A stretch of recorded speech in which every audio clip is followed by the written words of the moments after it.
விவசாயிகள் தங்கள் நிலங்களை உயிரை கொடுத்து பாதுகாத்து வருவதாக சமூக செயற்பாட்டாளர் ரோஹிணி தெரிவித்துள்ளார்.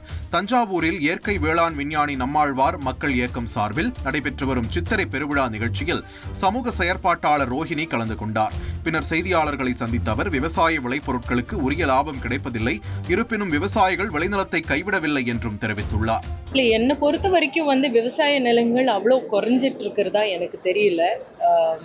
அது பாதுகாத்துட்டு இருக்கிறவங்க எல்லாம் உயிரை கொடுத்து பாதுகாத்துட்டு இருக்காங்க.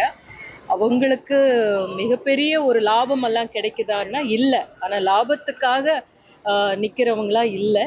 அது நம்ம விவசாயிகள் அந்த விதத்தில் ரொம்ப மேலோங்கி தான் நின்றுகிட்டு இருக்காங்க. எங்களுக்கு பெரிய லாபம் வரல அப்படின்னாலும் எங்களுடைய விளை நிலங்களை நாங்கள் கொடுத்துட மாட்டோம் அப்படின்றதுல உறுதியாக இருக்காங்க. மே 11ஆம் தேதி நடைபெறவுள்ள மாமல்லபுரம் சித்திரை முழு நிலவு இளைஞர் பெருவிழா மாநாட்டிற்கான பாடலை பாமக தலைவர் அன்புமணி ராமதாஸ் வெளியிட்டார்.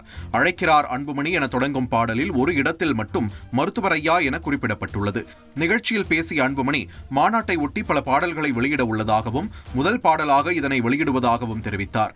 மேலும் சமூக நீதியை நிலைநாட்ட இந்த மாநாட்டிற்கு கேரளா, கர்நாடகா, ஆந்திரா, சிங்கப்பூரில் இருந்து பல முக்கியஸ்தர்கள், ஆந்திரா, கர்நாடகாவில் இருந்து அமைச்சர்களும் வரவுள்ளதாக தெரிவித்தார். தூத்துக்குடியில் உள்ள NTPL அனல் மின் நிலைய ஒப்பந்த ஊழியர்கள் ஊதிய உயர்வு உள்ளிட்ட கோரிக்கைகளை வலியுறுத்தி 10வது நாளாக போராட்டத்தில் ஈடுபட்டனர். இந்த ஒப்பந்த ஊழியர்களுக்கு NLC-யில் வழங்குவது போன்று ஊதிய உயர்வு வழங்க வேண்டும் என சென்னை உயர்நீதிமன்றம் உத்தரவிட்டது. ஆனால் இந்த உத்தரவை NTPL நிர்வாகம் அமல்படுத்தவில்லை என தெரிகிறது. இதனால் ஒப்பந்த ஊழியர்கள் காலவரையற்ற வேலைநிறுத்த போராட்டத்தில் ஈடுபட்டு வருவதால் ஆலை முற்றிலும் நிறுத்தப்படும் சூழல் உள்ளதாக கூறப்படுகிறது. செய்திகளை உடனுக்குடன் தெரிந்து கொள்ள உடனே சப்ஸ்கிரைப் பண்ணுங்க.